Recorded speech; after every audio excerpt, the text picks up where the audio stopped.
Yo, yo, yo, what's going on, you guys? This is the Sticky Buttons podcast. This is your host, Brandon. And this is Blake. And we're back for another episode. We're going to talk games and just life. Hell yeah, we are, man. Episode 94, we're coming in hot. We messed up the intro, so we're both kind of laughing a little. I had to restart our recording, so we've got a little bit of goofy energy here, but I think we're ready to hit the ground running. I guess, over the course of the year, both Brandon and myself, we've been boycotting the video game industry. We haven't been buying any new games. And we had a couple updates that we just wanted to... What was that? Nothing. We've been buying nothing. Buying nothing. Yeah, a lot of old games. I'm actually, really quick, how are you doing on that? How's that been for you? It's been rough, man. There's a lot of marketing. Lots of ads, like Google ads are like, where have you been? They just keep throwing games at me. It's crazy. That's crazy you feel that. I mean, I definitely feel some FOMO, but this has been like the best year in gaming of my life, man. Just going back into the old stuff. Yeah, dude. I've been finally finding some time for some of the older titles that I wanted to get back into and just never found the time. So I don't know, man. I think this is going to be a really fun GOTY episode. Actually, I started my list recently, so I'm really excited to see what we... That's a reminder. I got to start compiling that list for this year. Yeah, I guess if you're new to the show, for our Game of the Year episode, we don't do it based on release date. We do our list based on what we played this year. And I don't want to say too much, but I've been having a great year, man. I've been playing some great games. I'm actually going to talk about some newer ones today, or newer to me. So actually, if you're feeling like you need a new game, dude, I actually got you. Because in one of our later segments, I want to talk about some new games that came to iPhone. Okay. So I'll mention some new games, and just so you know, from me to you, Brandon, you can play these games. They count as because you don't have to pay for them. So that's true. Anyways, I feel like we got a little sidetracked there. But yeah, we've been boycotting the video game industry, not buying new games. Yeah. One of the reasons for that is just a ton of people have lost their job in the video game industry, both last year and this year. And we wanted to kind of do it in protest and, protest in solidarity with those that lost their job last year. With over 10,000 people lost their jobs in the video game industry last year. And at this point, we're over 11,000. So almost 22,000 confirmed people lost their jobs in the video game industry over the last 2 years. That's insane. And it's a small industry, and I just feel like that's just really unfortunate that that's happened. And really the best way that we can, support those that have been affected is by not buying new games. So just quick update on that. We haven't updated everyone in a while, but yeah, some more people lost their jobs from some pretty heavy hitters. And I guess something else that, is kind of affecting, the industry in tandem is Game Informer, which was a video games journalism news outlet. They closed their doors about a week or two ago, which is really sad. And I think that I just wanted to talk to you about that, Brandon, because I know we both had subscriptions. I personally would listen to their podcast and I'd read what they wrote on their website. And I really enjoyed getting the digital versions of the magazines. Like, I thought they had some great coverage, and it was always interesting to learn about, or like see how like people that did what we do for the, the Sticky Buttons podcast, like see how they did it, for a living. And I just thought that was so interesting. I don't know if you had anything you wanted to add to that. Man, it's rough to see another gaming magazine, bite the dust, man. It's unfortunate. And I don't think it's the last one we'll see. I think media is going to go full digital pretty soon. It's unfortunate because it feels like a part of my childhood is gone. There's a lot of nostalgia with the Game Informer magazines. And it's also just a great way to stay informed. I feel like they have great perspectives. They always have a great team of writers. And I love the art that they include in their magazines. It's always really nice. They have good prints. Sometimes it's, you can make like a really cool collage with a lot of the photos that are in that magazine. It's an unfortunate loss. Yeah. Yeah. It definitely is, man. I think this was, I don't know, I guess kind of what I took some notes before this, and kind of what I wrote down is that this was the oldest print gaming magazine in the US. It's unceremoniously closed. I think the people that were working there were working on the next issue, and it was just the cord was cut. And I don't know, this kind of feels like, to me, Game Informer was just such a big news outlet, especially in the video games media space, that it kind of feels like this is like the final blow. And this really kind of signifies that the games media is pretty much over in that sense, where, there's a print magazine. There's still websites like IGN and Polygon, but I have my problems with IGN, and we talked about, I just don't like what they do. And I do like Polygon, but they do so many stuff that are like so many articles that it's kind of hard to, I feel like they almost do too much, so it's hard to even find something you're interested in. I guess that's from me personally. But it kind of just feels like, yeah, this is kind of like, I don't know, the final blow in like the video games journalism. It's really kind of crazy how, we see this shift from these outlets that were talking about games, and they'd get like coverage of games before anyone else, and how, they do previews and reviews, and kind of seeing how that's like totally shifted to smaller websites, creators and uploaders and Twitch streamers. Yeah, they're kind of they're where the views are, and that's where people are flocking to. So I just think it's interesting, and I think it's a little bit sad that so many of these big, outlets have not been able to find their footing. Hopefully we have a GameStop situation with Game Informer and we revive it. That would be nice to see. It was owned by GameStop. Oh, man.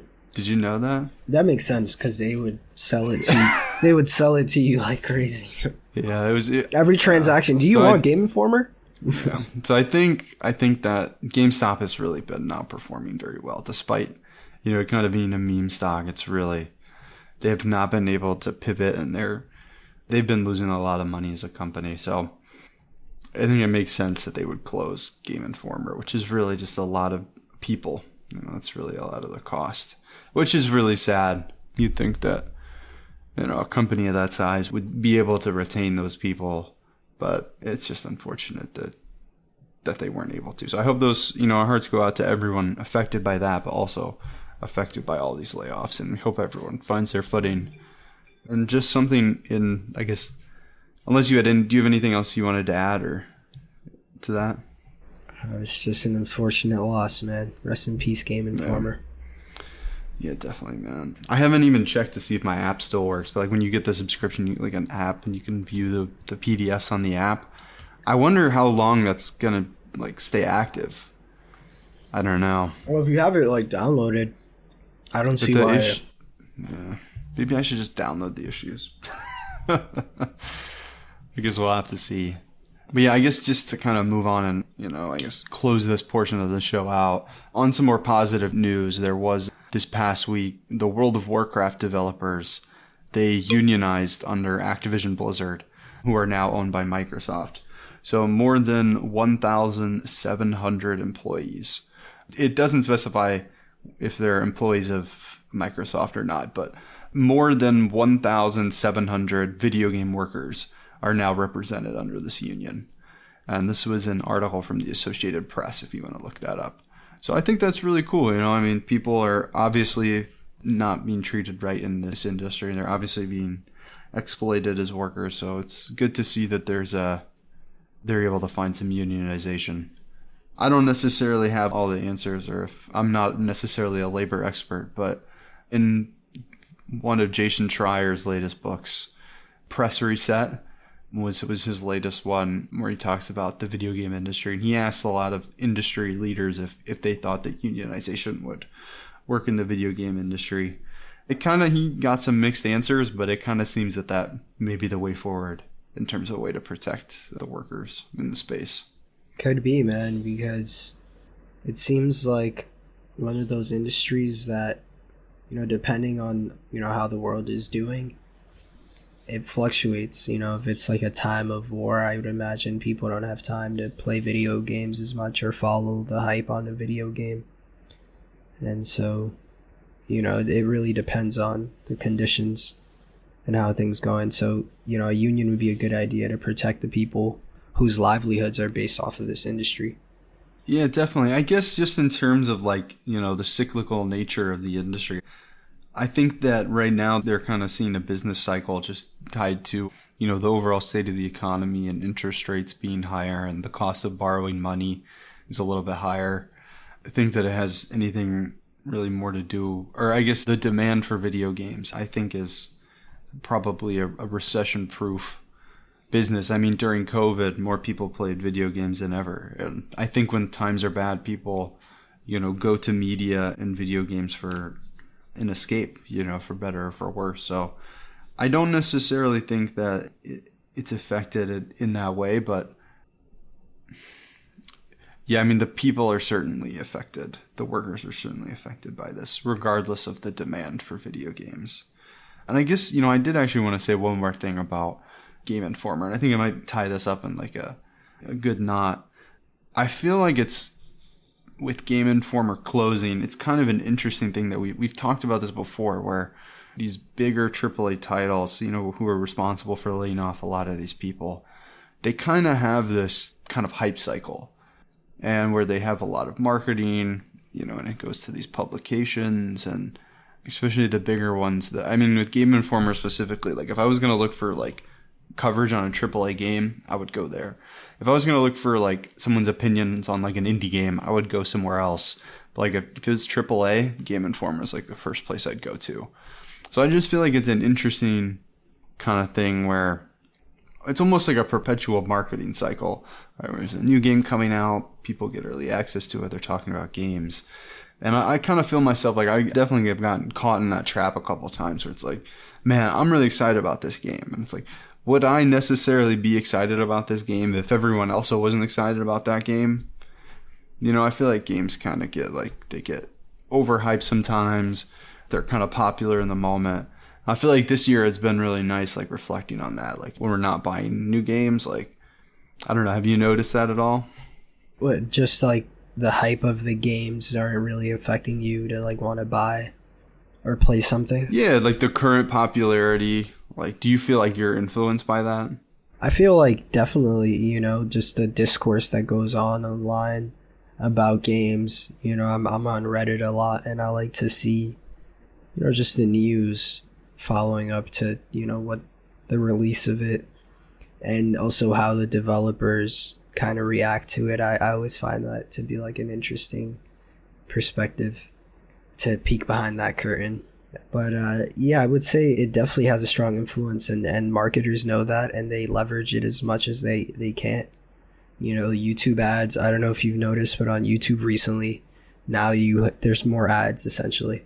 Yeah, don't even get me started on YouTube. And also, I skip twice now. Also, you can't use ad blocker on it anymore. Like, my ad blocker does not work on YouTube anymore.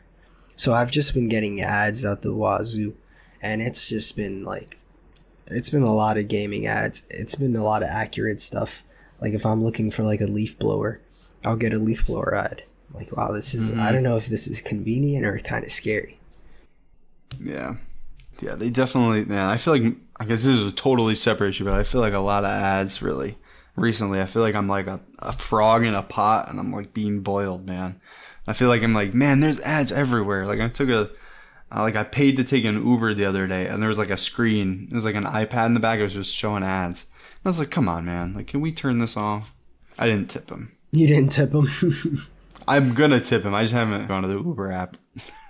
I actually forgot. I was like, in the moment, I was like, I'm not tipping this guy till like way later because he put this iPad. Like, I'll tip him. Whenever I like get an Uber and like I have a bad experience, I just like, I don't tip him and then I tip him like way later. So he'll get the tip next time I need a ride. I'd be like, you can't do your ride until you give this guy a rating. I don't know. Do you do that? Maybe that's bad. Yeah, Maybe I shouldn't admit to that. I don't care, man. I just won't tip. Honestly, if you give me bad service, I'm just not going to tip. The service was fine. It's just there was an ad, man. Just playing ads for me. And I'm already paying a premium, man. Uber is not cheap. I was coming back from the airport. It was on me. Well, that's fair. Yeah. I learned recently there's a standard rate if you're going into Manhattan and you take a cab, like a yellow cab.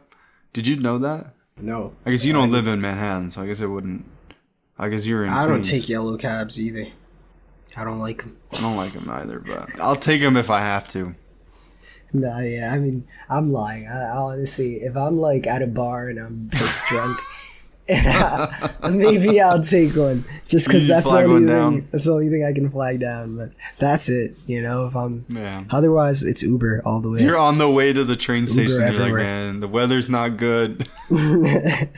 See one going by. Thought crosses my mind.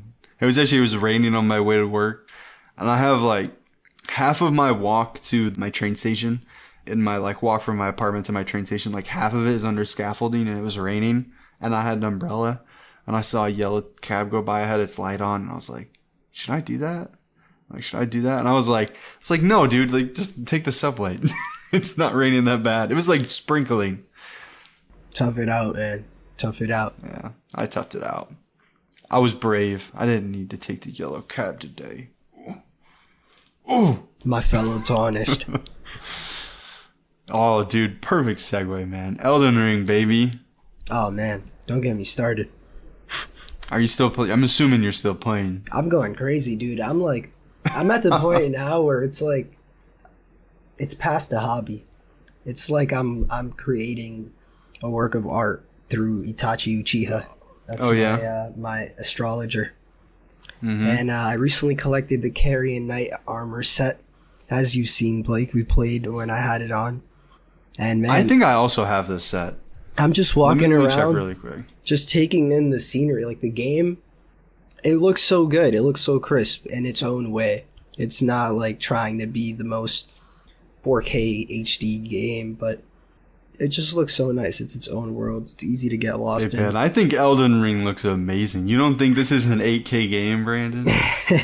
I'm sure it'll look amazing on an 8K TV. Don't get me wrong. Do they even have those? I know they had the 8K on the PS5 box. Do they sell 8K TVs now? I don't think they do, man. I don't know. I wouldn't be surprised. Let's check. If it's like some marketing scam, like it's an 8K TV, but it's 1080p at best. Yeah, you can buy an 8K Samsung OLED TV for $2,700. That's gotta be like a 75 inch? Let's see. I don't think so. It doesn't specify the size. So I guess that means you have to ask. I mean, I've never spent more than like $200 on a TV. I love my little monitor, but this past Sunday, Naomi and I were watching House of Dragon, and she was upset because she's used to her big TV. She was like, "This is such a small like monitor." I'm like, "I love this thing." I have a confession. I guess we've been... Brandon, we've been doing this podcast for a couple of years now. We're on episode 94. I got a PS5. I'm not the biggest like fidelity guy, right? I don't care the most about visuals. My TV is the same TV I've had since I was a sophomore in college. Holy moly. That's like what? I paid $200 for it in 2016. That's like, oh, that's even worse. I was going to say 6 years. Oh man, that's like 8 years, almost a decade on it. But hey, if it ain't broke. Well, so here's my actual conundrum, right? So I'll tell you how old this TV is because this has a name for it. Actually, let me just double check. So this has a name, and I wouldn't be surprised if you don't know what this is. It's called TV component input. Do you know what that is?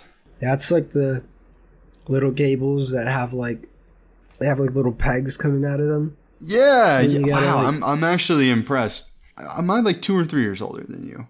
Dude, I had to troubleshoot TVs as a kid. You know, I was like, my grandma. Yeah, I guess if you grew up in like the Wii era, you would still have the TV components. But yeah, it's basically like the yellow, the red, and the white cables, like those 3 cables. My TV still has those in it. That's insane. I don't. But the thing is, like, I have my PlayStation 2 hooked up to it, and I used my PlayStation 2 like a month ago. It still works? Oh yeah, I have a backup PS2 too. Yeah, I love my PS2, man. I have 2 PS2s. Only one's plugged into the TV, so I only got 1 TV component input. I'm kind of scared that if I get a new TV, like, I mean, I know they make converters and stuff for this, but I just like the converters are so hit or miss. I guess I just need to get a new TV because I've never experienced 4K. I don't know what it is. It's not worth it, bro. I can't tell the difference between 4K and 1080p. And I'm not even trying to, honestly, it really, maybe I just have bad vision, but I have 20/20 vision. Like. Yeah. I feel like you really gotta like see like some high. I mean, I guess we don't even know what we don't know. We don't know what we're missing. You know what I mean? Man, it's like virtual reality. Maybe someday we'll get that. Maybe someday, man. Okay, so this Carrion Knight set. I'm sorry, I want to bring this back to Elden Ring. Now that I feel like my sin, I know my TV sins, man. It's on my list to get in 2025. But I'm also like I'm interested in like looking like, what is it, Black Friday? I'm thinking about it. I'm just worried about my TV component, man. I don't want to give that up. But I think if I want a nice TV, I think I may have to do it. I think I may have to sacrifice the TV component. Anyways, I'm sure this is riveting information. Maybe I'll get a new TV in a couple months, and I'll keep you updated. This Carrion Knight set, did you farm for this? Not really. I watched a YouTube video, and it just showed me how to find it. Because I was going to say, I got this the last time I played. I got this yesterday. Were you farming?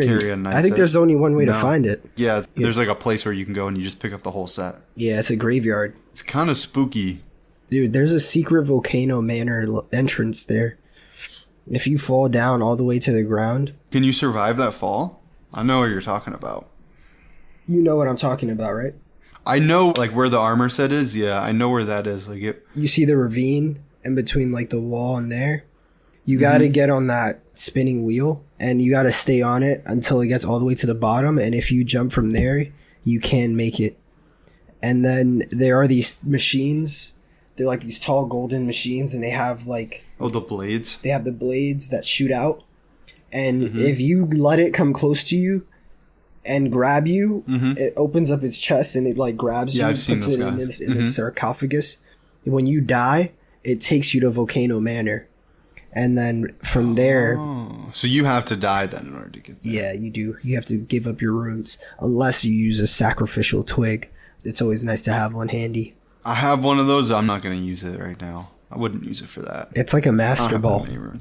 Yeah. You got to keep that close to the chest, man. Definitely. So, okay, let me ask you. I actually had a question for you. So what's this area? Is it Raya Lucaria? Is that the area? Raya Lucaria, yeah, Academy. Is the Academy. So I feel like I've gone around it. I've gone around the whole thing. I feel like I've done a loop. So you have to fight what's her name? Renala. Have you faced her? I'm looking for her to fight her, but I can't seem to find her. I found this dog, like a wolf, mini boss, and I beat that. Blade. I know what you're talking about. Yeah, from there, you see there's like a bridge. When you walk out of that church... But the bridge is like broken, right? Yeah, you gotta hop on like... You can. Oh, you have to go... You can parkour. Can you do that on Torrent? Nah.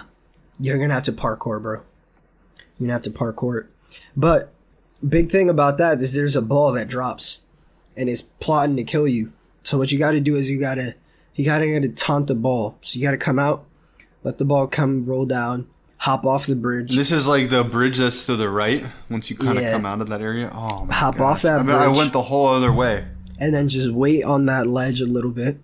Let the ball pass you. I was like going on the rooftops and stuff. As soon as the ball passes you, you can run back and then run in there. And that's a quick way there. But the way you're going is good. You can find your way there. It's just going to take a hell of a lot of time. I just feel like I don't know where I'm going. I feel like I did like a whole loop. Oh, no, yeah. It's going to take forever because you're literally on the rooftops. She's just in like one of the rooms.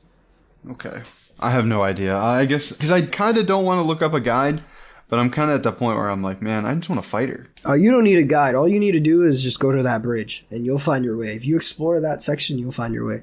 She's like right there. I looked at it. It looked like it was way too far to jump. I'm sorry. I said left. It's on the right? Or is it on the left? It's on the right.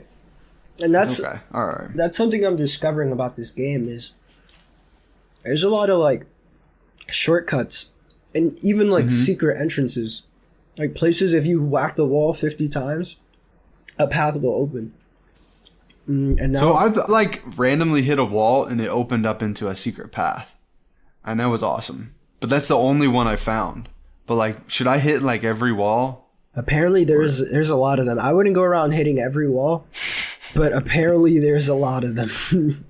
And it's making me want to go back and and play and just rediscover this world, which I never fully explored. I mean, on my other mage, which I'm level like 180, which I discovered is like way over leveled. It's kind of pathetic that I haven't beaten the game with that high of a level. At 100. But I did some research, man. Really quick on that. If you beat the game, you can go into New Game Plus. You should beat the game on your higher level character, your highest level character. You should beat the game as that, and then go back into New Game Plus, and you keep the same level, but you have to rediscover everything. Like you have to rediscover the Site of Grace, but you keep the same level and you keep all your equipment. So like you could just go right to Godric the Grafted. That's awesome. But bro, I'm gonna get I gotta get through Itachi Uchiha, 'cause he's the better mage. I can't. He's sick, man. You should stick to that. That's the reason I had to restart the first mage, was because I didn't spec him correctly. And I don't know, it's just something about him. He's not as good as Itachi, man. Itachi's. Also, I feel like we were talking about this on the last stream that we did. We played some Elden Ring on a stream. It's on our YouTube if you want to check it out. I haven't seen Itachi. I don't know what his character arc is in Naruto yet. I've only seen him kick his brother's ass. So essentially, I'm gonna give you a brief synopsis on the Okage's orders, on I believe the third Okage. Wait, should you spoil this for me, or should I discover this for myself? You should discover it for yourself. It's crazy. All right. Okay. You're not gonna believe it. All right. I feel like you almost gave it all away there, man. I gotta get back on Naruto. I almost did. It is pretty shocking. But honestly, that's only a fraction of the story, because it gets even deeper. Oh my gosh. Especially in Shippuden, which you've already seen Shippuden, I thought that right? I didn't think we're at the point where I'm at right now. I thought there was no redemption for him. He's at a no redemption point. Who, so I'm Itachi? curious to see how it. Yeah. Oh, so you know what he did. All I know is that he killed his best friend, and that's how and his whole family. Okay. That's all I know. But he spared his younger brother. Okay. That's what I was about to say. Yeah, he killed his whole village because the Okage. Oh yeah, that's a spoiler. Well, now I know that it's on the. It's okay. I'm cool with knowing that. Actually, I didn't think there was anything redeeming about him, so I'm actually more interested to learn about his character. Yeah, I cried. Oh damn! The last scene, man, with him in it, I cried, man. It was a touching scene. I'll have to keep reading that. I'm over halfway into Naruto, the manga. But it's a really long manga, which is good. But I kind of fell out of it. I've been reading some other manga. But anyways, Elden Ring, baby. Man, I feel like we're all over the place today. I feel like we're just letting the spirits take us, man. Do you have anything you wanted to say on Elden Ring before we move on? Man, just what a game. Even though I've already played this, I'm having so much fun just rediscovering things I missed on my first playthrough, and just learning more about the game, the lore. I was sending Blake some videos on some really cool Elden Ring lore. It's awesome. Everything about this game, and it's a great, after I finish 2K and I'm overstimulated competing for hours, it's just a great way to get my mind off of everything, just kind of reset. It's awesome. When I played this game originally, I found it so stressful, but now I find it so cathartic and relaxing, man. Because I'm just some things are gonna get me, and I mean, as long as I'm on my shit, I should be fine. And you have to stay relaxed in order to really survive. You have to just stay relaxed, recognize the patterns, and plan accordingly. Yeah, if you start to get stressed or something, that's when it all goes away. You panic roll and you lose your stamina. Yeah. It's fun about the game is once you get into that state of flow, you just kind of you're just I'm cruising. Good, I'm just going. Yep. Yeah. I'm loving this game, man. I'm really interested in. I guess I don't know if you knew this, but Berserk, the manga, is a really big influence on FromSoft and the original Dark Souls, and you can kind of see its influence throughout the series. I think I read the first 2 issues and I was like, man, this is really dark. I don't know if this is for me. But now after playing this game some more, I'm kind of I'm interested. I'm really interested. I have the first 4 volumes, but I just got to get through One Piece, man. Yeah. What Well, a you'll story. probably never get through that. Never say Maybe never. get through Man. your... Oda's in talks of ending it next year. He's trying to end Really? it. He's trying to end it. Yeah, he wants to retire. Damn. I don't blame him. How old is he? It's like 50s, late 50s, I think. Man, I would honestly like seeing the end of One Piece. That would be, or if there's an end to it, that would be good. I feel like everything should have an end, and I feel like it would be cool if he could like actually like give it a proper end. You know? Man, it's just so many storylines, and he could really keep it going. I think for a really long time. It's so Maybe many he'll find a way to storylines. wrap it up. But at the end of the day, it has to be his story. He has to write it. I don't think anyone else can. Yeah. Oh, also, I had one more thing to say on Elden Ring. So I knew that there was at the bottom of Raya Lucaria, I knew that there was another entrance, another tunnel, because I spoke to a Two Fingers, or like one of the people that like, they're like, give me your palms. And you like let them like see your fingers. Like, what are the Two Finger readers? Do you know who I'm talking about? I don't know what you're talking about. They like had a riddle, and they were like, you could be a coward and go under it and like go up from the underground.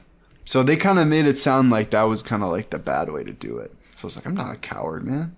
I'm not a coward. You just walked right in through the main entrance. Yeah, dude. My character's name is Igor Veilheart, and I'm kind of playing him as like a kind of Gandalf character. Like an old wise man. He's like blind. He's got a tattoo over his eye. I really like my character. I think they're sick. Yeah, he looks sick, man. And it wouldn't matter to him anyway. He can't see which route you take. He's just going to have to fight his way through. So yeah, that's true. It really wouldn't matter. You kind of got to like play into the role a bit of a blind warrior who's just... Yeah, like a blind warrior monk. He's just brave and is just going to run into anything and come out on top.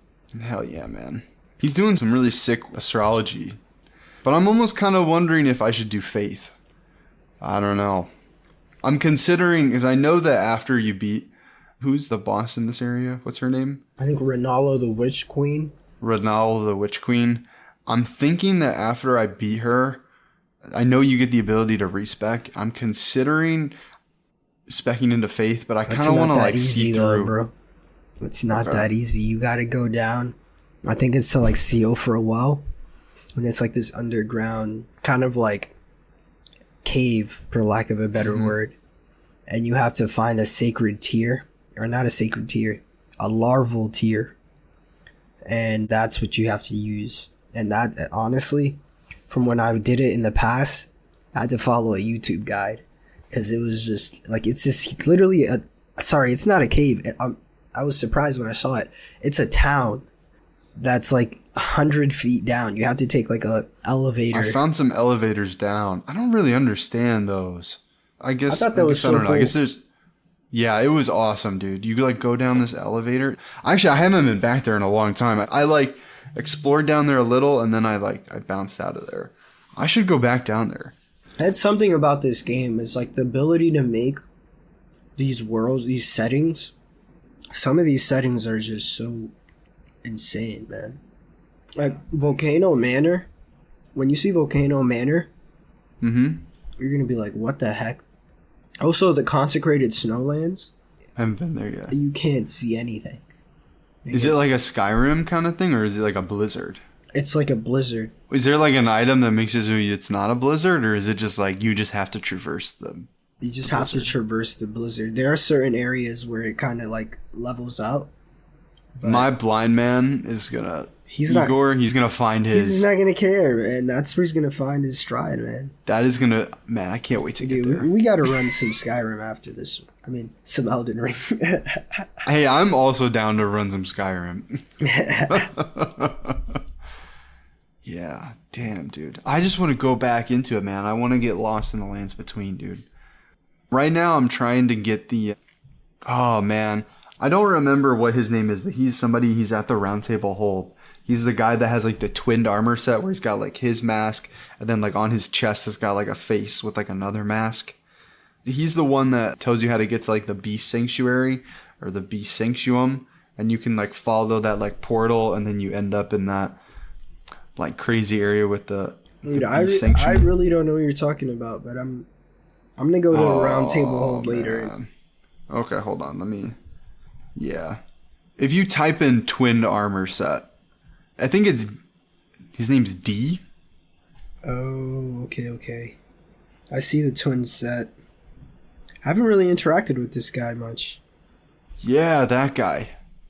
Yeah. Oh, it's D, the Hunter of the Dead.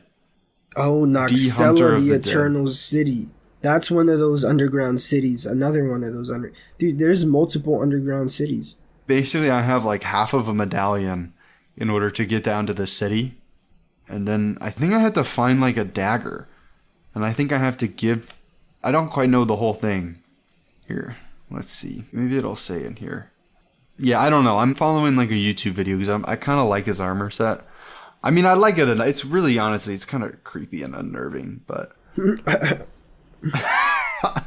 I almost kind of want to rock it. Or maybe I just want to rock his helmet. I don't know. I can wear helmets now, which I finally have enough like stats to rock a helmet, which I think is awesome. So I'm really into that. Yeah, dude, Elden Ring's just incredible, man. I guess really quick, I found this elevator and I like took this elevator and I like came down. You're like coming down this elevator and you're like, man, this is like taking a long time. And then it just like keeps going and going. And then you start to like see slits in the elevator and you can see like, it looks like you're definitely going down, but it looks like a sky is opening up in front of you. And then like you kind of like, once you get to the bottom, you walk out, you know you're underground, but you look up and you see that like a night sky, but it's not the true night sky. It's like a magical night sky. Oh my gosh. It's so cool. Like discovering this location. And like, I took so many screenshots with my character and there's like some really overpowered enemies there when I was there. But I feel like if I go back, I feel like I'll be able to clean them up. I was like level 20 something and now I'm level over 50. Oh, dude, I'm going to be fine. I'm going to be fine in that area. I gotta level up some more, man. Maybe we could go rune farming. I don't know, man. I feel like I don't know if I want to room farm anymore. I've got like a good base of my character, but now I'm really kind of just want to like kill some things and like progress the story a little. You want to kill Renala? Yeah. I got to find them, though. I don't know where they're at. We'll see. You mentioned you didn't want help with her, though, right? I think that was my friend Mo. I don't know. We'll see how hard it is. I definitely wanted, like, Godric the Grafted. I had to do that one on my own. But for Renala, I don't know. We'll see. I also, like, for Godric the Grafted, yeah. Yeah, I hear that she's one of the hardest ones. Yeah, because she's, like... It's not even, like, she's just very strong in health. She doesn't have much health. It's just the starting part is tricky. And she can do a lot of damage quickly. Yeah, she can take you out like that. Well, I guess I'll have to give it a go, man. Maybe in the next episode we'll have updates on how it goes. Yeah. Yeah, I'm really excited, man. I'm so happy that I've like fallen in love with this game, dude. I'm having a blast. You gotta get to the DLC, dude. Yeah. I hear that that's also good, but I gotta make it through the game first, man. I gotta see credits, exactly. Dude. This is my first From Software game that's like really clicked with me, and I feel like I want to go all in on FromSoft right now. I feel that. It's like my new obsession, man. I'm sorry, I didn't know that. It's so funny. Dude, I'm tarnished, man. I'm guided by the golden light. Now you're doing too much, man.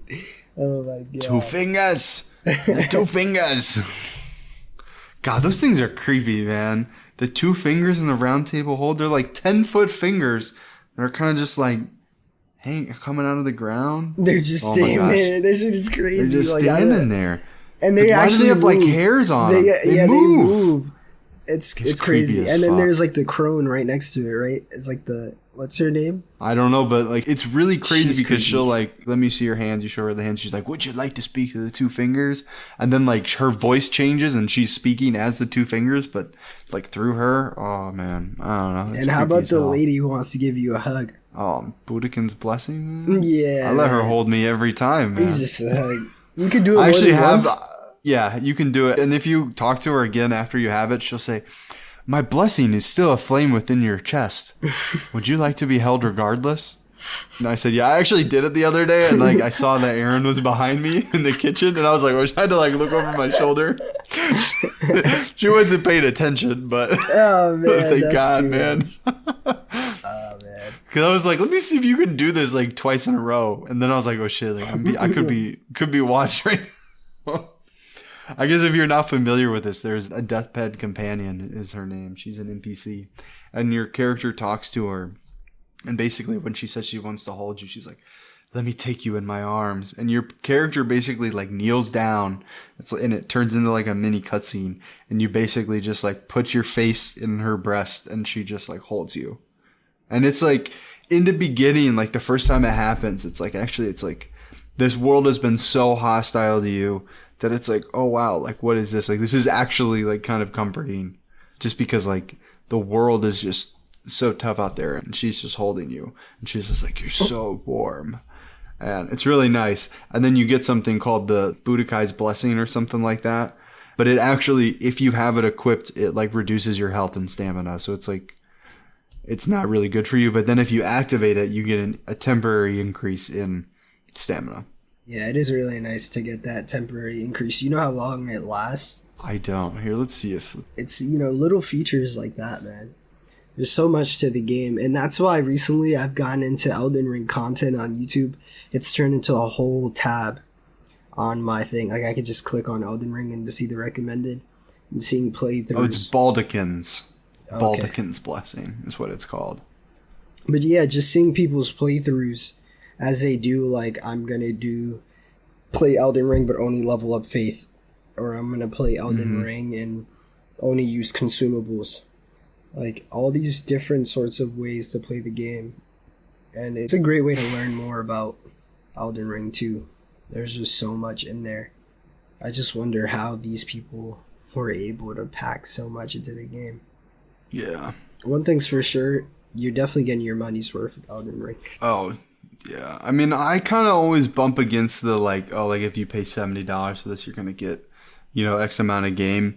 But, like, and I felt so cheated, too, when I, like, spent that money. And I was like, man, I just didn't have that experience. Like, I guess it is what it is. But, like, yeah, there's so much game here. It's crazy. So, really quick, Baldekin's Blessing, when it's in your inventory, it reduces your max HP by 5%. But then when you use it, it grants a 35% physical damage negation. And it increases your poise by 34%. But it's only for 15 seconds. And it also prevents you from being staggered for 15 seconds. And that doesn't make sense. If I have 15 seconds with the blessing, what am I going to do with it? Hey, that's Baldekin's Blessing, baby. I mean, I could go fight something really quickly in the round table hold. That's about it. No. So once she holds you, you get this blessing that goes into your inventory. When you're in your inventory, you have to activate it. I see. But then Let me just double check. How long? Oh, it's good for, if you're about to have a boss fight, go get that blessing real quick. Yeah, it's truly a single-use consumable, costs 10 FP, 10 magic, 15 seconds. I'm sure there's like a very special boss you can kill with it. Something like that. Or not get killed with, because it increases your poise. Exactly.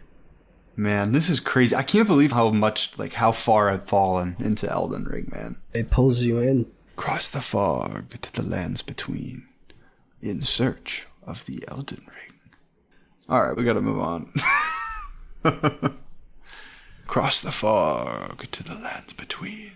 I have one more topic that I'd like to talk about today, but I can talk about something else. Or I guess, would you like to talk about something else before I do? Yeah, I'll talk about 2K24. That's what I've really had the time to play this year.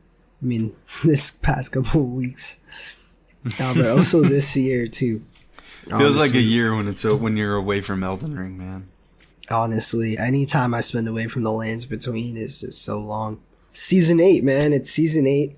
Next, dude, Elden Ring, man. What's your equip load? You saw my face. What was that? You saw my face, Brandon.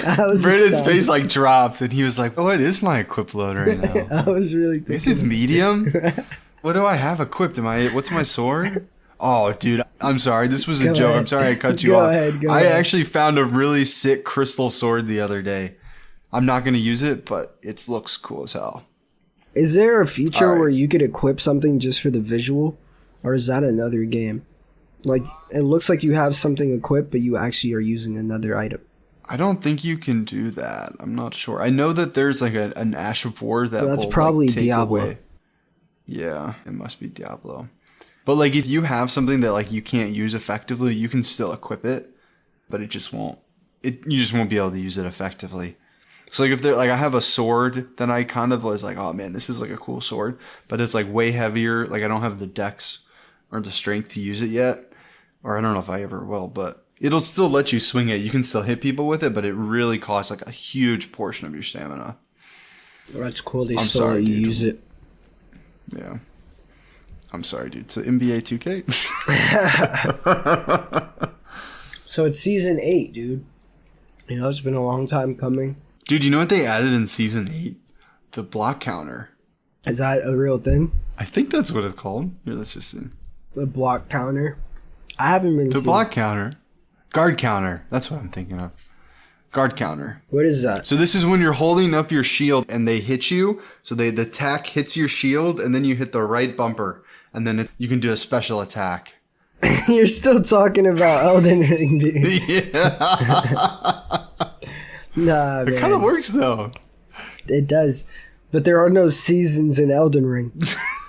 So, I'm sorry, dude. Next season in 2K, season 9, the last season before 2K25 comes out in September. And this season, I got to level 40. You know, I didn't really do that much this year. Is that the orange set you talked about last time? Yeah, exactly. I somehow worked my way there. I got the orange set. I also got this really weird alien suit with these googly eyes. I'm going to look this up. I'm excited to see that or use it. And yeah, just preparing for 2K25, deciding which build I really want to go with for the new year. Right now, I have 4 builds that I've been experimenting with. And I think I really found, what the playstyle I feel suits me best and what I want to go with going forward. I want to stick to one playstyle and really develop that. And yeah, I'm excited to see where my 2K career is headed. I'm really feeling like John Wick out there.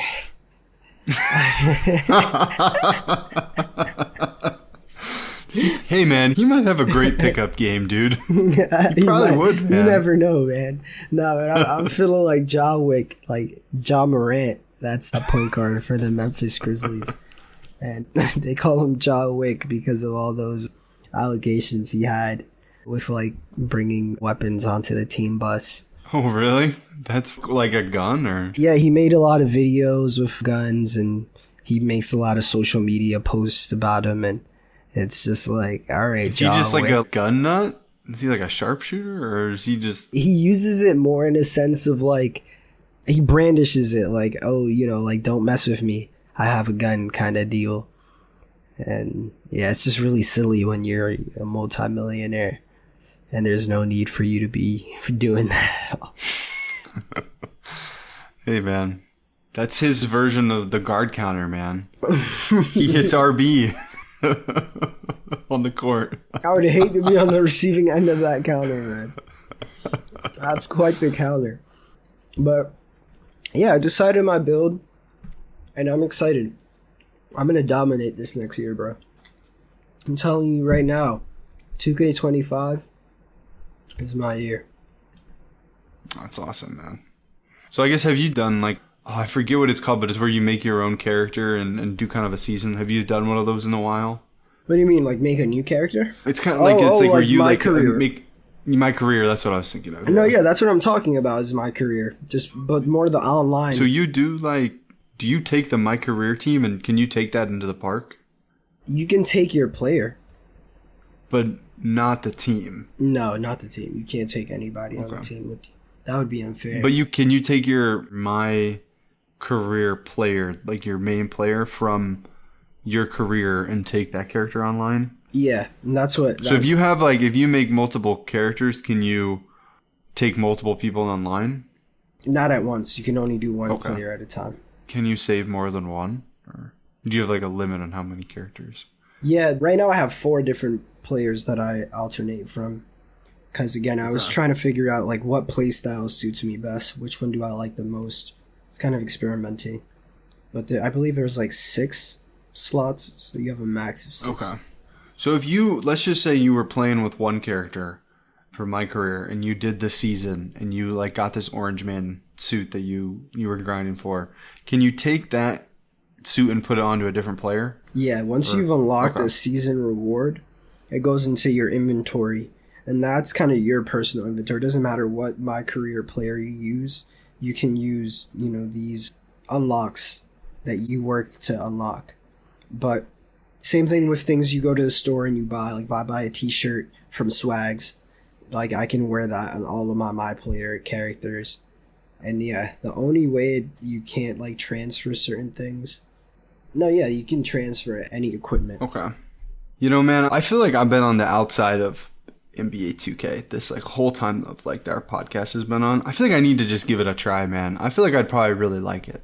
The 2K community is an interesting one, man. That's really what I'm here for, is just seeing where they go, the direction they take this into. There's been a lot of controversy there recently, man, but I don't think this pod is the place for it, just because it's some pretty spicy controversy. Okay, maybe we could do like a special or something. Maybe we could talk about it on the Elden Ring stream. Maybe that is the place for it. But actually on PlayStation Plus, they gave, with the 3 games or whatever that you get, they had the 2K, the Michael Jordan one where he was on the cover. Was that 23 or was that 22? I think that was 23.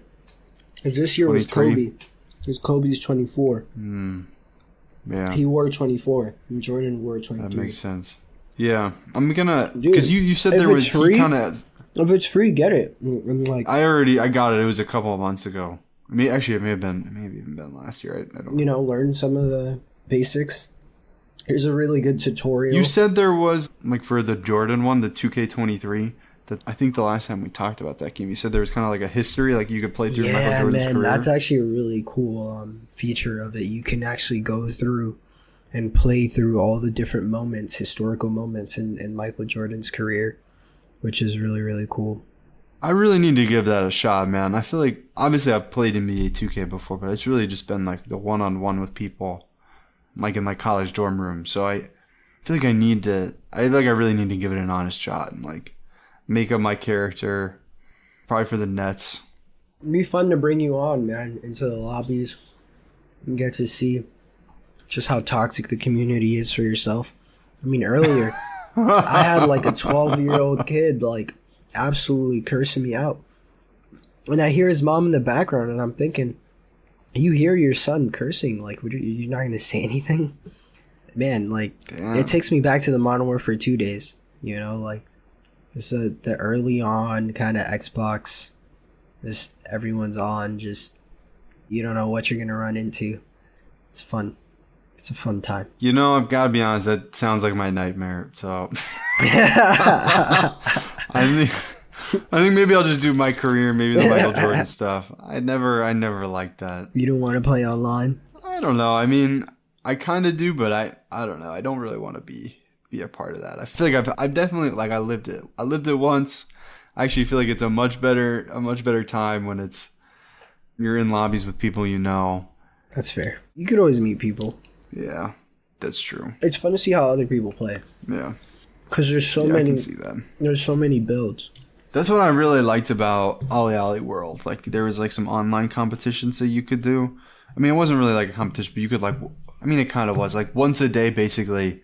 With Ollie World, there was like once a day you could join this like random course that like their procedural generation thing would make, and everybody would get the same course, and you could like see like you're paired up against like 15 other people or maybe like 11 other people.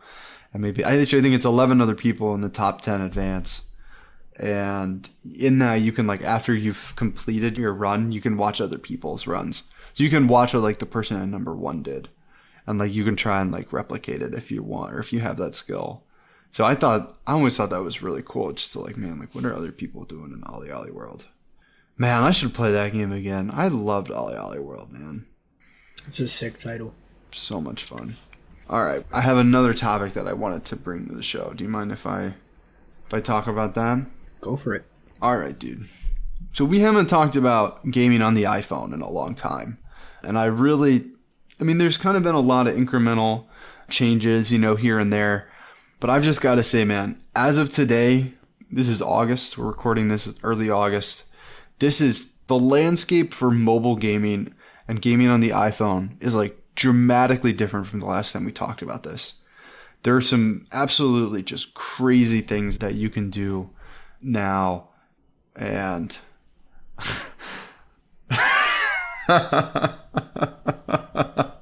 oh my gosh, I'm so sorry. I don't know what Brandon did, but it looks like we're sitting next to each other in like a study hall or something, but we're also outside. Central Park. Oh, we're in Central Park? How did you do this? We're on Skype, and I don't know what Brandon did, but he like made it so like it looks like we're both next to each other, even though we're facing each other. I don't know. I kind of like it's like we're on a panel, man. Yeah, we got a podium. This is supposed to be Central Park? No, I don't know. I put together mode, and it spawned this background.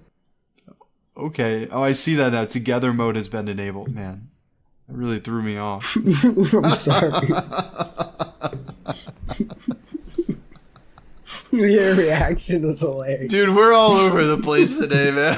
Yeah, you were like, what is going on? That's so funny, man. Okay. Gaming on the iPhone, man. So I talked about this maybe a little bit ago when Delta emulation came to the iPhone. I talked about this, right? Yeah. This wasn't just on a call that we had. I definitely talked about this on the podcast. You spoke about the Delta emulator. Okay, so basically, yeah, there was this ruling by the EU that basically forced Apple to allow emulators on the iPhone.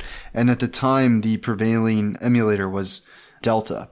I still use Delta. I think it's an amazing emulator. It's only gotten better. Right now, I've got Game Boy, Game Boy Color, Game Boy Advance, DS, NES on there. And I think I said this, but DS. So really the main three that I'm using, Game Boy, Game Boy Color, DS. All right, Brandon's laughing again. What? This is hilarious. It looks like we're really on a podium talking. It's like, welcome to our presentation about how you can get Game Boy Color on your iPhone. Pokemon Crystal, Pokemon Emerald. You can get them all. You got it. The greatest games ever invented. That's a great thing, though, that the European Union forced them to do that, man, because Apple's just been going crazy. Same thing. Have you ever heard of the Game Boy Advance? Same with Google, man. Google's been just going insane. Like, they've just been... I don't know. Oh, Brandon's waving his arms now. I wanted to see what it looked like on this. Did you see what they did with the green messages on the Android? Did you see what they did?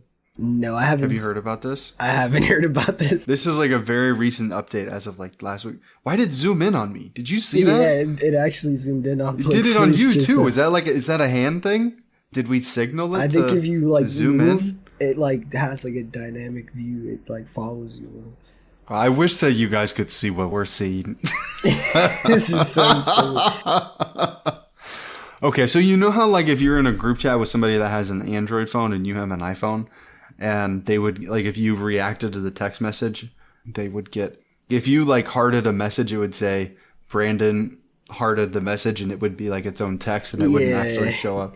Yeah, that's the worst, man. They like purposely do that to people on group chats just to like make them feel like the outlier. It's really messed up. 100%. But here's the thing. So now Android and Google, they flipped it so that now if an iPhone user likes it on the Android phone, it now shows up as a thumbs up. They intercept the text where it says Brandon liked the message, and it basically puts it into a reaction on the text message. But now, if you're in a chat and the Android user likes a message, it sends the annoying message as a message. Oh, that's petty. So they basically just completely flip the table. So if you have like 4 iPhone users and 1 Android user, and that Android user reacts to a text message, every iPhone user gets a separate text message for that reaction. But now the Android phones intercept the iPhone messages and put the reaction on it. So they basically it flipped. Look at us, man. We're covering the Android versus Apple beef, man. Well, but here's the thing, man. I guess the funny part, where I think it's funny, is I'm in almost no group chats with people that have Android phones. Like, I know about it, but it hasn't happened to me yet. It hasn't happened to me vice versa yet, where a Samsung person liked my message. And I think it's just because, one, they probably don't even know it's a thing because they've just been so used to not doing it. Yeah. They don't care. Yeah. Two, I feel like the people who have Androids wouldn't even like messages in the first place. Actually, I'm in a group chat with 11 people, and I think maybe 1 or 2 people have Androids. I'm gonna say something. Just test it out. Run a test. Yeah, I'm gonna run a test. Let me know. Let me know how that goes, man. Oh my god, you just zoomed out. You just got further back. Oh, but now you're... Honestly, this podium that we're on, I feel like we should, every time we do a pod... we should really do this, man. It's a great idea. We should do this, man. We should see if we can make it like a Pokemon League or like a Pokemon background. Oh, like a Pokemon beauty contest. And we're the judges. No way, dude. That would be awesome. I feel like then we'd have to make the show a video podcast. Yeah, that would be really nice, man. Like, I don't know. Imagine we had viewers that watched our podcast on like a 75-inch 8K screen. That would be amazing. Hey, we can dream, man. By the time 8K's real and affordable, maybe we can have a video podcast. Oh my gosh, man. We're all over the place today. So gaming on the iPhone in 2024, August 2024, it's dramatically different than the last time we talked about it. For one, there's the Delta emulator. So really quick, the Delta emulator, it's just amazing. And I've got to be honest, man. I've tinkered around with emulation a lot. We've covered it a lot on the show. I have never felt like, all right, like this works for me. Because like with a lot of these handhelds, you have to take it as like a separate device, and it runs the games really well, but it's not always convenient to carry it around. But like having it be your phone, man, like the best gaming console is the one that you have with you. And I've been playing so much Pokemon, man. Like I play it on the subways, and it's just like amazing because your iPhone's an OLED screen, man. It truly so I got the Game Boy Color game known as Pokemon Crystal. We haven't really talked about this too much on the podcast. I don't think either of us really have that strong of a connection to Pokemon Crystal. I mean, have you ever played it, Brandon? Pokemon Crystal? Probably once or twice. I don't remember much, though. They had it on the 3DS. I guess the 3DS eShop. You could buy Pokemon Crystal. And the thing that's so interesting to me about... Pokemon Crystal is like the Game Boy Color game. There's a lot of quality of life that's lost, but it's the same region as like Heart Gold, Soul Silver. So, and I just feel like if I'm going to play those, I'm going to want to play those on DS version. But here's the thing. I also have those on my phone because I have the DS version. I have the DS emulator running on Delta. Brandon, the thing that I'm trying to say that I'm kind of fumbling, it is so amazing to do this on your OLED iPhone, man. Because the OLED screens of the iPhone, like, it is amazing. And any emulator you're going to have, almost none of them have OLED screens. Like, I'm looking at Pokemon Crystal, and it's like one of the best games I've ever seen, just because it's on the iPhone. Like, the pixels look so clear. I'm going to flip this around to the camera. I don't think it's really going to do it justice. It's definitely not. You can't see that at all. Next time I see you in person, I will show you. I mean, I have never seen the colors of the Game Boy Color look so vibrant until I saw it on the iPhone screen. And actually, I'm going to take a screenshot of where I'm at right now, just so you can kind of see it, Brandon. I'm going to text it to you, just so maybe if you have any comments on it, you can let me know. But it's just so beautiful, man. Like, seeing it on the iPhone screen like this, like, it's completely changed it. So I'm running right now, I'm doing a Pokemon. And you can see those buttons at the bottoms are like the actual input you would like use. Yeah. Oh, that's so smooth, dude. That's amazing. Have you set up the Delta emulator on your phone? I have Pokemon too. I think I've been playing through Emerald again. But it's been a while since I've used it, you know. I have the emulator here. I use the other emulator a little more. The one you got me. Oh, the one that I think it's the Miu Plus. That's what it is. Yeah. So Brandon and I, we both have Miu Mini. It's a Miu Mini Plus. Miu Mini Plus. That's what it's called. Yeah, Miu Mini Plus. And we both have these emulators. Man, I actually haven't turned mine on in a while. I guess I'll say this. If I'm playing Pokemon, I feel like I'm going to play it on the iPhone just because it looks amazing. But not having physical tactical buttons, that is really kind of a... It does affect it for me. So if you're playing something where you need to have like physical inputs, like the touchscreen is just not going to work that well. But here's the thing. With the DS, it's incredible. Because the touchscreen on the iPhone is so much better than the touchscreen on the DS. So even though it's like a smaller screen, just by default of having to split it up, the DS games are going to be incredible on it. So you've got Game Boy Advance. Games look amazing. If the Game Boy Color games look amazing, I almost can't even describe the Game Boy Advance games, man. It feels like I'm playing Pokemon the way they were meant to be played. Yeah, it's like Pokemon remastered and even more convenient because it's on your phone. Yeah. And I'm just thinking about, like, for parents, this is a godsend because it's like you can just... 100%. Tons of games you can save money on for your kids. So. Yeah. I mean, obviously, like, this emulation has obviously changed the game. But I guess something between you and me, Brandon, the Game Boy Advance, Game Boy Color, DS, they're not all that powerful of games. So I know that I haven't talked to you about this. I feel like you're going to be really interested in this. There is a prevailing PSP emulator that's now available on the iPhone. And man, wow. It just works so good. So something that Brandon and I have talked about this off the show. I really don't emulate games, from PSP and onward. I feel like it's been really hard for me to set those up because you have to deal with things called BIOS folders. I don't know. It's not the biggest deal, but I just think it's a pain in the ass. And it kind of, for me personally, I think that it's just a little bit more work I'm trying to put in to get those things running on most devices. But this PSP app, the emulator, it's the easiest I've ever been able to emulate PSP. And it just works so seamlessly on the iPhone. The app is called PPSSPP. So it's basically just PSP, but it's 2 letters for each. So PPSSPP. And you can pay extra for the gold version, which is $5.99 if you want to support them. They literally just say it's just to support them. I haven't gotten it yet because I was going to try just the regular emulator and see how it worked. It works flawlessly, man. So I'm dipping into like PSP games that I've never had the opportunity to play before, games that I wanted to check out, like when I had a PSP but I just couldn't afford the games. Or I've even been playing games like have not even come out in the US.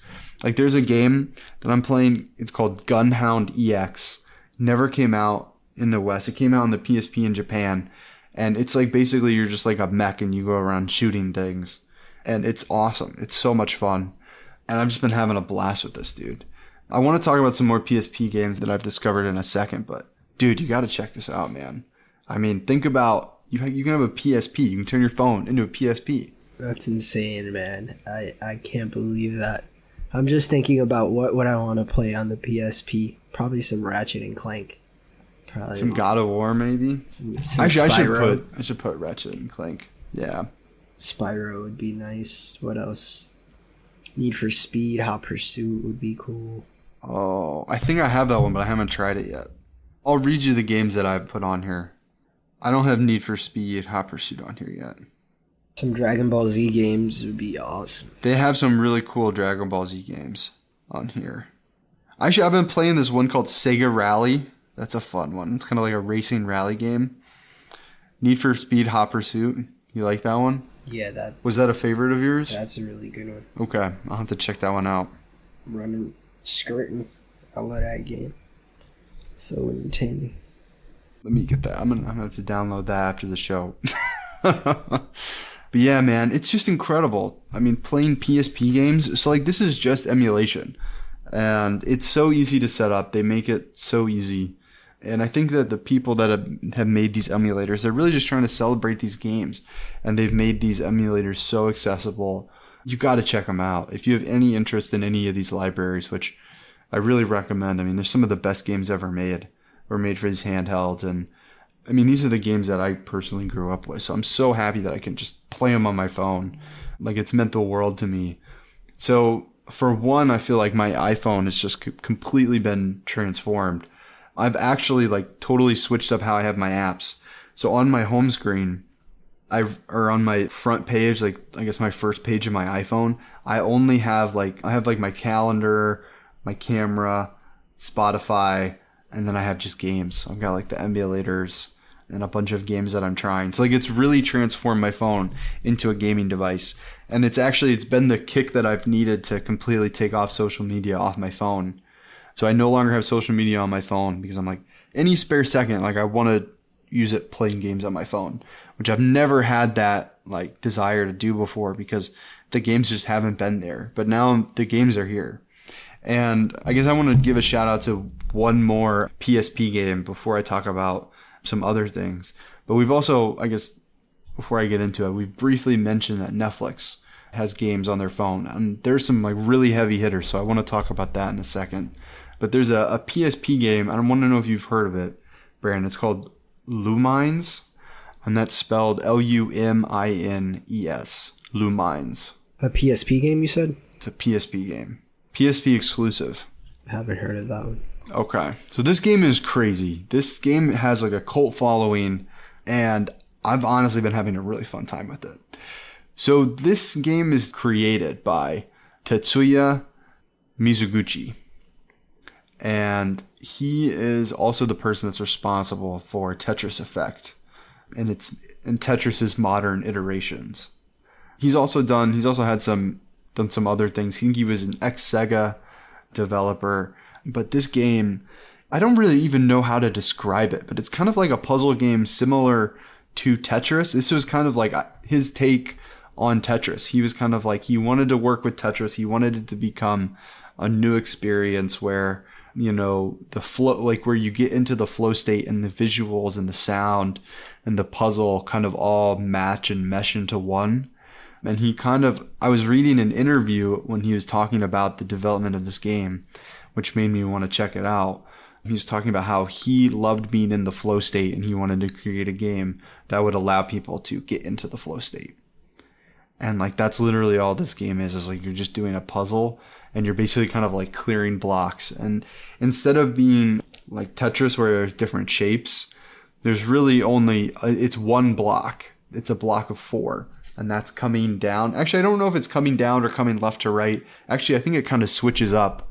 But basically, there are 2 colors. There's white and orange. And I think I mentioned I'm colorblind before. I have no issues telling the 2 colors apart. This game is great with that. But basically, you're just trying to like match the colors into a block of 4. And like, so like there's 4 blocks, right? So it could be 2 vertical blocks in this block of 4 where it's like white on the right side, and on the left side it would be orange. And then you're kind of dropping that in. And then if you have the same thing again, you can't change the orientation, but you have to decide, where do I want to put this? So there's like ways that you can manipulate the block, and basically you want to make it so that it lines up to where there's 4 of the same color in one, like next to each other. And if you make a block of the same color, it like disappears. Which I feel like is kind of a complicated way to explain it, but it's like a new version of Tetris. And it really is just like the way that the music flows and the way that the visuals and like the screen kind of moves. Man, it's incredible, dude. This game's awesome. And you can get this for free and just play it on your iPhone. And it's a game that like, I don't know, I feel like it was kind of like a lost work. Like the copies of this game are so expensive. Like it wasn't very popular. Not very many of them were made. And like you can just play this game on your iPhone, man. So it feels like it's like a piece of gaming history that was like completely preserved, and like anyone can check it out now. That's awesome. Yeah, dude. The PSP, man. So I guess are you gonna try and put this on your iPhone? PSP emulator? Yeah, I mean that's, I didn't know that I could do that. That's really cool, and it's totally free. Like, I'm not missing out. Yeah, I'll send that your way. But I guess I will say this about the PSP emulator. It's really hard to... I mean, it's fine to play on the touchscreen, but I feel like it's really nice to add the controls, or like to have like physical controls. So like if you have a backbone controller, like using that is great. I just got a new controller. It's called the Nancon MX, and I got this. It was used on Amazon. It was like one of those things where it was like an Amazon special, but it was open, but like good quality. I ended up trying it and I really like that one. So I would recommend, if you can get it cheaper than the Backbone, the Nancon MGX. Like I said, I bought it used. It was like $30. It's amazing. I'm really having a good time with that. The reason I like that over the Backbone is the Backbone's hardwired in, so you have to put it in the Thunderbolt slot or the USB-C slot. But the Nancon is Bluetooth. So I guess, honestly, like Brandon, you probably already have a couple controllers that you can use for this. You don't have to buy anything. You can use your Joy-Cons from your Switch, use an Xbox controller, PS5 controller, and you can play PSP games like through that with those controllers. Yeah, you could play a PSP game with a PS5 controller on your phone today. That sounds like a dream. That sounds like a dream, man. It sounds like something that you'd want PlayStation to do, but like you can just do it. It's amazing. And you could try to do it on the PlayStation app, but I'm sure it won't run as well as the simulator or the emulator. Yeah. All right, so now I alluded to it earlier on, Brandon, but there's a bunch of games that you can play also on your phone that are published by Netflix. So we brought this up probably about half a year ago, that Netflix had some, like we brought it up because it was kind of a novelty that Netflix was putting games on the iPhone and you could just download them. You had to sign into your Netflix subscription and then you could play the games. Have you checked any of those out just out of curiosity? I haven't. Is it worth a check out? Okay. All right. I'm going to read you the full library of these games. It's going to take a long time, and I'm going to kind of shout out some of them. This is in alphabetical order, I think. So really quick. Actually, before I read them in alphabetical order, I have 4 standouts that I wanted to shout out. So one for you, Brandon. This is a new game that they just released this past week. It's called Arranger. And this was featured in a Nintendo Direct, and they announced that it was coming to the Switch. They also announced a little bit later that it was coming out to the iPhone. They didn't say that it was Netflix published, and Netflix didn't really make any announcements, but this is like an indie game that I was super excited about. It's got a really cool premise. It's like a puzzle game, and it's called Arranger. And it kind of looks like it's like a top-down RPG, right? And it's kind of like in a fantasy world, but every time you move a tile, like you have to move by moving tiles, and if you move like you're special because you're like the only one in the world that can move the tile, which moves the whole world. Just look up a trailer for it really quick. It's called Arranger. I haven't tried it yet, but I downloaded it today. I'm so excited to try it out, man. I mean, how cool is that? It's like literally a new indie game coming to Switch, published by Netflix. It just comes out on your phone. And as long as you have a Netflix subscription, you can just play this game. I know the game's going to be good too because Netflix has that bag. Honestly, dude, once you hear this list of games, you're probably going to lose your mind. So first off, actually, I'm not sure what. Okay, this is in the action category. So there's a few games that you'll recognize for sure. So the first one is called Death's Door. This actually, I got this game via PlayStation Plus. It was one of like the PlayStation Plus games that came out a few months ago, where they give you like 3 with your subscription. I've heard incredible things about this, and a lot of people compare Death's Door to Hyper Light Drifter. So I definitely want to check that one out. That's Death's Door. I'll probably play it on the PlayStation, but you can get it on your phone if you have Netflix. Death's Door. There's another one called Dust and Neon. Haven't heard of this one, but you've probably heard of the next 3. You can get Grand Theft Auto 3, Grand Theft Auto Vice City, Grand Theft Auto San Andreas on your iPhone, all published by Netflix. I'm doing this right now. They also have, you got to get it right now. Literally right now, man. It's crazy. They also have this game, a little known indie game that we've talked about many times called Hades. So Brandon, I know you never picked up this game just because like the cost of it. You got no excuse now. Pick up Hades on your phone. Brandon just gave me a cheeky little smile. We'll see if he does it. I'm not going to read a few of these just because they have so many that I cannot read them all. I'm going to just read out some more heavy hitters. There's another one called Sonic Mania Plus. This is truly a Sonic game. You can just get it on your phone. They've got a Tomb Raider Reloaded, which is kind of like a remake of, it's not a remake, but it's kind of like a newer Tomb Raider in the old style of some of the older Tomb Raider games. So they've got Teenage Mutant Ninja Turtles Shredder's Revenge, which I'm sure you've probably heard of this one. That one did really well. They've got, I actually really want to check this game out. This is called Before Your Eyes. Have you heard of Before Your Eyes, Brandon? No, I haven't. This is a really interesting game. Maybe we should, I mean, this is on Netflix, so we could play it, but it's really interesting because it's kind of like, so I guess I'll read what it says. Embark on an emotional first-person adventure where you control the story and affect the outcome with your blinks, with real-life blinks. So basically, I've been really interested in this game. I haven't checked it out. But basically, you live through someone's life in first person, and every time you blink in real life, like you're watching it, and every time you blink in real life, it progresses the story. And you see their life from start to finish, basically. Sounds like that game would mess me up. I've heard a couple people that have played it, and they just like were crying by the end of it. So I don't know if I'm ready for that today. But if you're interested in that, that's Netflix games. I've also got another indie game called Dead Cells. I did actually play this. I'm actually really glad this came to Netflix because I was feeling a little FOMO on Dead Cells, and I didn't really like it all that much. So I feel good that I was able to check it out. High Water is another game I've heard of. Kentucky Route Zero. Have you heard of this one? Kentucky Route Zero. How do you spell that? Kentucky and then ROUTE Zero. Route Zero. That sounds familiar. Route Zero.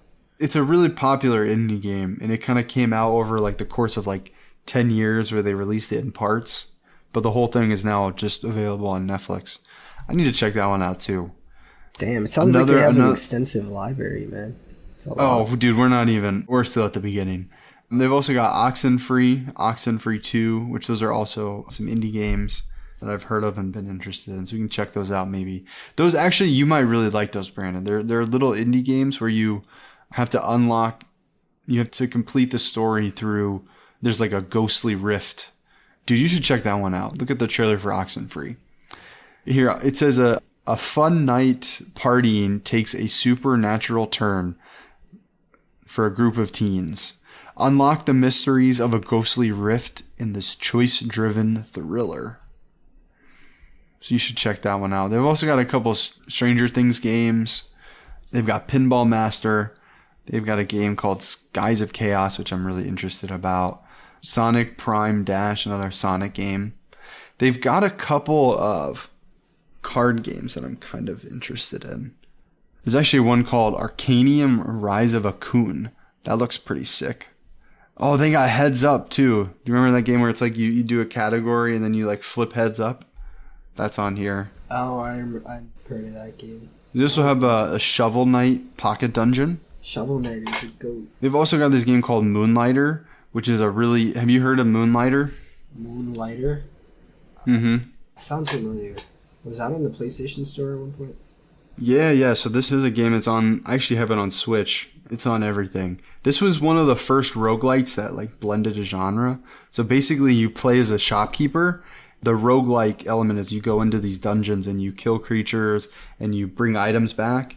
And then during the day you like try to sell them in your shop. So you kind of like set the prices. It's a really interesting roguelike. Maybe we'll talk about that some other time. And they've also got Farming Simulator 2023. Shout out to Kyle. I know he's probably playing that one. I've heard of that one for sure.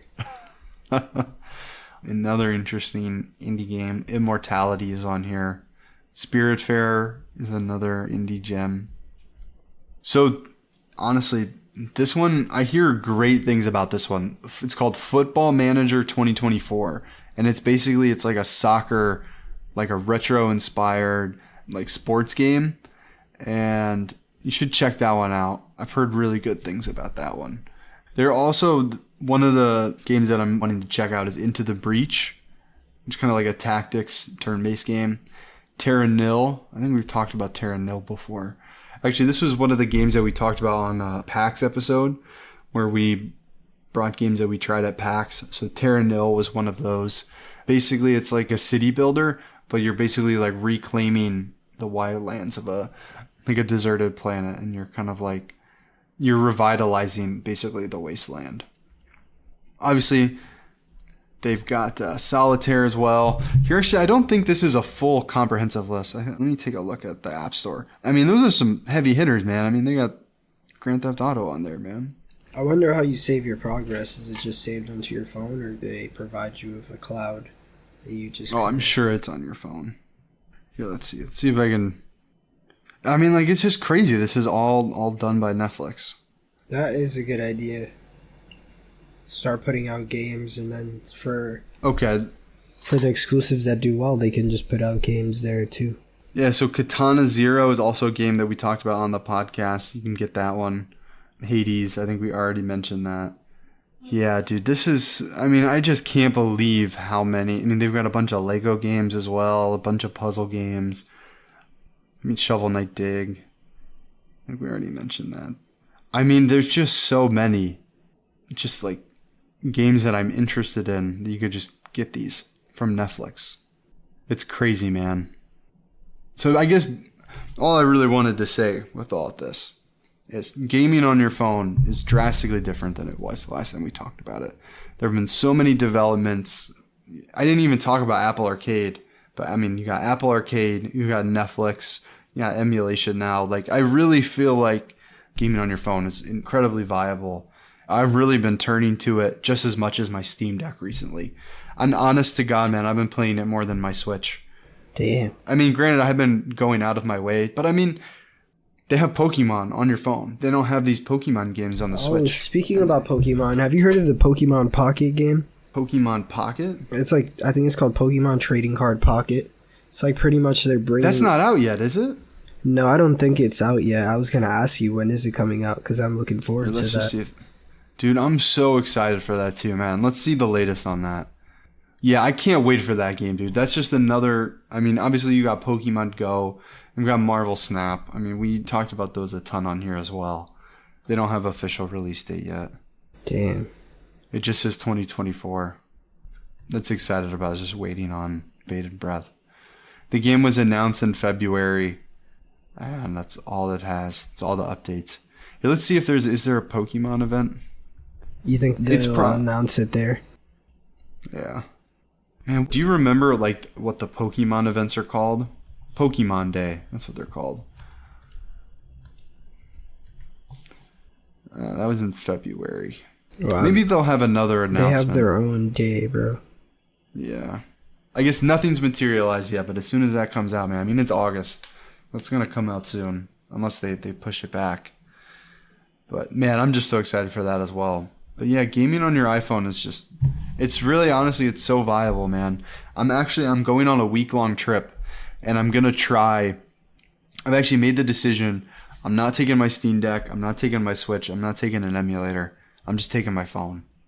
And I'm going to see how does that work out for me if I'm only playing on my phone. Let me know how that goes, dude. Yeah, I'm actually installing that Arcanium Rise of Akana. It's an open world strategy card game. This looks sick. I'm just really optimistic for the future of gaming on your phone. Me too, dude. I'm excited to see where they go, because it seems like, you have a company like Netflix putting money into it. It's headed in the right direction. More people are going to put money into it. It's going to get better. I like that the emulators are here, and it seems like they're here to stay. There's been no real legal ramifications for them putting out this product. Yeah, I'd love to see a Nintendo that responds to this in some kind of way. I would love to see them responding to this by putting the Pokemon games we all want to play on Nintendo Switch Online. I mean, the only problem is that now that we have them on our phone, are we ever gonna want to go to Nintendo Switch Online now that it's available on our phone? And I guess I don't know if we will. Nintendo has to find a way to monetize it more, which is unfortunate. I don't know. I'm sure that's the conversation. But I mean, the thing is I wouldn't pay for it unless it's a better... I mean, at this point, I guess that's the way that you have to do it. If you want to take people away from emulation and take them to a legitimate way to play the game, you have to make it so it's just easier to play them legitimately than to pirate them. And I guess I'm going to say pirate because most people just download the ROMs from the internet. I do have a lot of these cartridges, and I do have a legal way to take the ROM off the cartridge. And actually, that was really cool, man. I took my save file off my Pokemon Emerald cartridge, and I have my Pokemon save on my Delta emulator. So I just think that that's so cool. That's amazing that you could transfer save files like that. Sick. All right, man. Do we want to end up this episode? Definitely. Episode man. 94. Episode 94. We've gone. Man, what an episode. We've gone all over the place. I'm curious to hear the playback. We were all over the place, man. Dude, Elden Ring? The Lands Between? Tarnished. Oh, dude, you had a life update you were going to share. Oh, yeah. You got a little Pokemon of your own, man. I do have a little Pokemon of my own. I have a dog. His name is Oso. He's like a little poodle mix. He's adorable. Oh, really? Yeah, he's really Oh, that's cute. awesome. He's really cute. Excited to have him. Those poodle mixes are really cute. That's the kind of dog that Aaron and I want. Yeah, he's hypoallergenic too, which is good. He's just overall a friendly dog. You know, he's still a little nervous, because my mom literally like took him from my grandma's home in the Dominican Republic, so she separated him from all her brothers and sisters. He's a bit shell shocked still, but I think he'll get accustomed to us soon enough. Yeah, that's awesome, man. Cute little Oso. Yeah, man, he's adorable. Oh, that's awesome, man. Well, I think that's a great way to end our episode 94, man. A cute little doggo. 94, my Pokemon of my own. Yeah. Dude, I need to get my own Pokemon too. Yeah, man, it's about time you get your own Pokemon. Man, those dogs are just so cute, man. I want one. You would name your dog after a Pokemon. I don't know, man. I don't know if Aaron would let me. If I did, I'd probably name it Bulbasaur. Yeah, Bulbasaur is an adorable Pokemon.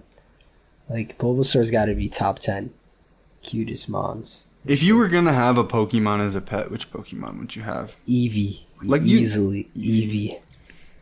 Yeah, that's literally Oso, man. You can't go wrong with an Eevee. I actually have an Eevee plush on my bed that Naomi gave me a few years back. Oh, that's awesome, man. And I still use that plush, man, because it's just such a cute little Pokemon. Definitely would love it. I go back and forth, man. Well, I go back and forth between like Bulbasaur and Eevee. I think those are my top two picks. If you had an Eevee as a Pokemon, what would you evolve it into, or would you just keep it as an Eevee? I would keep it as an Eevee. If it evolves, it evolves, you know? Came into contact with the Firestone, whoops. But, you know. Well, there you go. There's your answer. You know, it's for the most part, I'd want it to just be an Eevee. Kind of like how Ash keeps Pikachu as Pikachu. Doesn't evolve it into Raichu. Yeah, 100%. I see the appeal to that now, but as a kid, I was like, why isn't he evolving him into Raichu?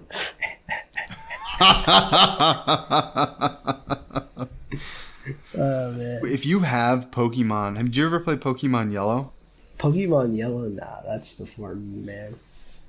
That's before my time a little bit, too, but I started playing it recently. Maybe we should do a retrospective where we go back and play some of the older ones. That's a good idea. I mean, in Pokemon Yellow, you start out with Pikachu, and then you can get Charmander, Bulbasaur, and Squirtle just from being in the... I think you kind of have to save them, and I think that the game kind of follows a more similar path to the anime. Oh, that's awesome. Pokemon Yellow. I've heard of it. I think I might have tried it It's on the Nintendo store online, right? Nah. Unfortunately, I mean it is on the 3DS, but you can get it for like a couple bucks. I tried it on the 3DS. I think I have it on the 3DS, if I'm not mistaken. Yeah, I have it downloaded. Yeah. Man, I want to bust out my 3DS again, man. You warned me before the store closed, man. I went in and I bought some stuff before that store closed. So I did as well, man. I bought some really cool games that I still haven't brought to the show yet. But hey, man, maybe someday. Maybe someday. And with that, it's a good way to end episode 94, man. Yeah. Can't believe we made it this far. Proud of us, Blake. Pat yourself on the back, man. I'm doing it, man. We did it. 94. Oh, I guess, thanks for coming to our seminar here at episode 94. Thanks, guys. It's been a pleasure. And always remember, peace in the streets. Download Pokemon on your phone.